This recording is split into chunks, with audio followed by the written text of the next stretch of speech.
Hello बच्चों, कैसे हो आप। आज की क्लास में मैं लोकेश सैनी एक बार फिर से आपका स्वागत करता हूँ। हमारे पास बीएससी फर्स्ट ईयर में रासायनिक बलगतिकी केमिकल काइनेटिक्स की बात चल रही थी, जिसमें मैंने अभिक्रिया के वेग के बारे में बताया था कि रासायनिक बलगतिकी में अभिक्रिया के वेग के बारे में पढ़ाया जाता है। साथ में मैंने अभिक्रिया के वेग को प्रभावित करने वाले कारकों के बारे में भी बताया था। अगर ये दो चीजें आपकी रह गई हैं तो वो आप देख सकते हैं मेरे YouTube चैनल पर, या फिर उनकी लिंक मैंने डिस्क्रिप्शन में दे दी है, तो वहां पे जाके आप क्लिक कीजिए और उन वीडियो को देख लीजिए।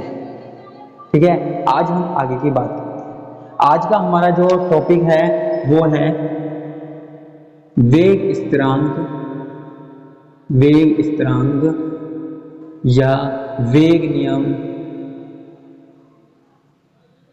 या रेट कांस्टेंट।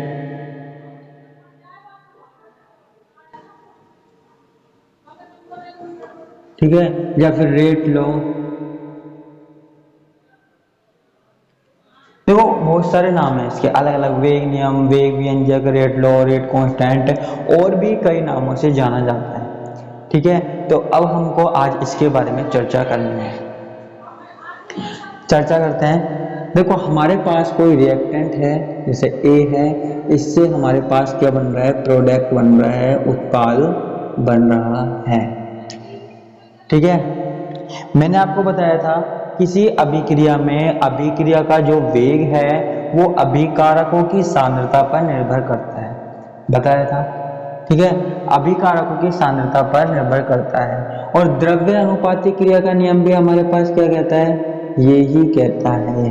क्या कहता है, द्रव्य अनुपाती क्रिया का नियम कहता है कि जो अभिक्रिया का वेग होगा, अभिक्रिया का वेग होगा, रेट ऑफ रिएक्शन होगी,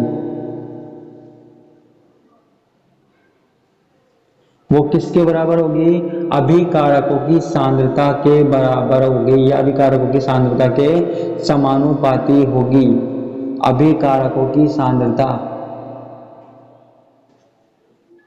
सांद्रता के समानुपाती होगी, कंसंट्रेशन ऑफ रिएक्टेंट।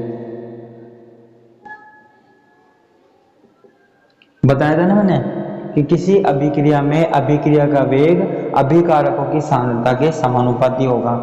यहाँ पे अभिकारकों की सांद्रता क्या है, जैसे हम मान लेते हैं रेट ऑफ रिएक्शन या फिर अभिक्रिया का वेग जो है वो समानुपाती किसके है, एक। वो किसके समानुपाती है, एक। ये एक है हमारे पास, रिएक्टेंट है, अभिकारक है। ठीक है, अब जो अभिक्रिया का वेग होता है, अभिक्रिया का जो वेग होता है, आपको मैंने बताया था वो होता है सांद्रता में परिवर्तन बटा लगा समय। यही बताया था ना, अभिक्रिया का वेग क्या होता है, सांद्रता में परिवर्तन बटा लगा समय। तो यहाँ पे मैंने लिख दिया सांद्रता में परिवर्तन, रेट ऑफ रिएक्शन को क्या लिख रहा हूं मैं, सांद्रता में परिवर्तन बटा लगा समय। ये समानुपाती किसके दिखा दिया मैंने, ए के समानुपाती दिखा दिया। ठीक है, अब सांद्रता में परिवर्तन, सांद्रता को हम क्या लिख सकते हैं, x भी लिख सकते हैं। ठीक है, मैथमेटिकल टर्म में हम इसको dx अपॉन dt लिख सकते हैं, समानुपाती किसके, ए के। ठीक है, अब हमारे पास क्या हुआ कि ये हमने समानुपाती का साइन हटा दिया, ये प्रोपोर्शनल का साइन हटा दिया।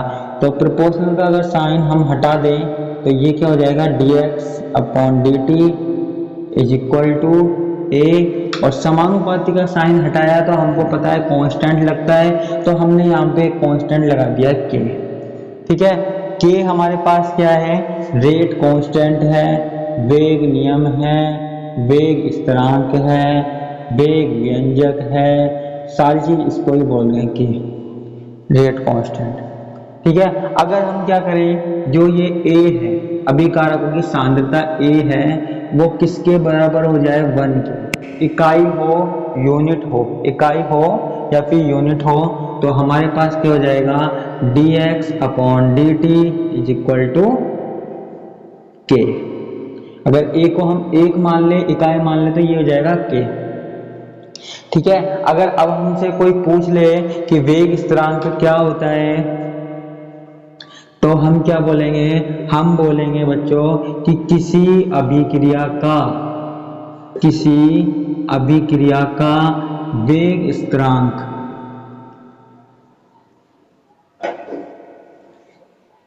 ठीक है, किसी अभिक्रिया का वेग स्थिरांक वह स्थिरांक है जब अभिकारकों की सांद्रता इकाई हो, ठीक है। अभिकारक का वेग, जो अभिक्रिया का वेग स्थिरांक है वो स्थिरांक है जब अभिकारकों की सांद्रता इकाई हो। हमको इतनी सी बात याद रखनी है। और ये हमारे पास क्या है, वेग स्थिरांक हो गया। ये भी हमारे पास क्या है, मोस्ट इंपोर्टेंट टॉपिक है। किसी अभिक्रिया के लिए वेग स्थिरांक इसी तरीके से निकाल सकते हैं, ठीक है। यहाँ पे ये बात आ गई, मैं इसको मिटा देता हूँ।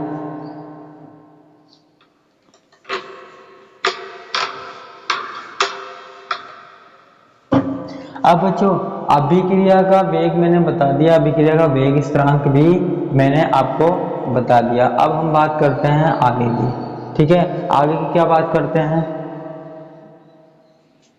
इसकी इकाई की। इसकी इकाई है, मात्रक है, या जो भी आप बोलते हो, यूनिट है, ठीक है, उसकी हम बात कर रहे हैं। अब इसकी यूनिट कैसे देंगे, हमको पता है जो अभिक्रिया का वेग होता है वो, उसको हम क्या लिखते हैं, सांद्रता अपॉन समय, कंसंट्रेशन अपॉन टाइम लिखते हैं हम।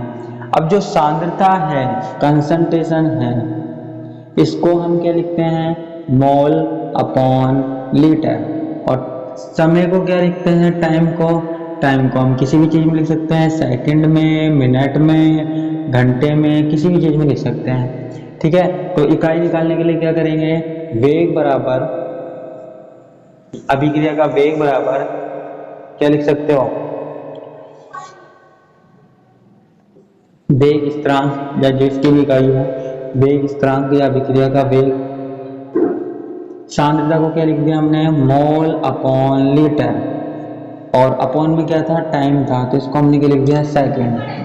क्या लिख दिया, सेकंड। तो अब इसको हम क्या लिख सकते हैं, मोल अपॉन लीटर। ये सेकंड कहाँ जाएगा, ऊपर आ जाएगा। सेकंड कहाँ आ जाएगा बच्चों, ऊपर आ जाएगा,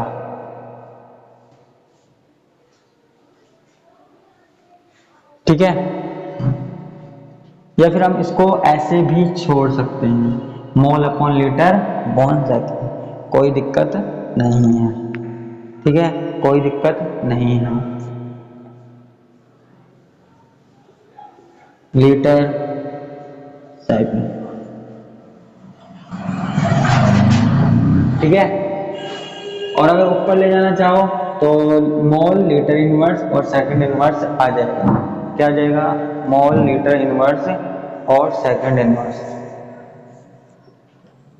mole litre inverse second inverse, ये इस तरीके से हमारे पास ये भी आ जाएगा, ठीक है। तो ये हमारे पास क्या हो गया, रेट कांस्टेंट हो गया, इसकी यूनिट हो गई, ठीक है। अगर हम पूछें, वैसे तो फर्स्ट ऑर्डर, सेकंड ऑर्डर और थर्ड ऑर्डर के लिए यूनिट अलग अलग निकाली जाएगी, लेकिन फिर भी हमने एक छोटी सी बात यहाँ पे बता दी है, ठीक है। तो ये हमारे पास क्या हुआ, रेट कांस्टेंट हुआ। ज्यादा नहीं पढ़ेंगे हम, क्योंकि अगला जो टॉपिक है हमारे पास वो एक मोस्ट इंपोर्टेंट टॉपिक है जो पूरी यूनिट में काम आएगा, और उसको बिल्कुल भी मिस मत करना। वो हम कल की क्लास में पढ़ाएंगे, क्योंकि एक क्लास में उस टॉपिक पे डिस्कस करना संभव नहीं है, ठीक है। लेकिन वो टॉपिक बिल्कुल मत छोड़ना, बड़ा मजा आने वाला है। और केमिकल काइनेटिक्स बिल्कुल मत छोड़ना, ये आपके लिए बहुत जरूरी है, इंपॉर्टेंट है, ठीक है। तो क्लास लेते रहिएगा, और चैनल को अगर सब्सक्राइब नहीं किया है तो सब्सक्राइब कीजिएगा। और अगली वीडियो की नोटिफिकेशन पाने के लिए बेल आइकॉन जरूर दबाइएगा। इसी के साथ मैं आपसे आज विदा लेता हूँ। धन्यवाद।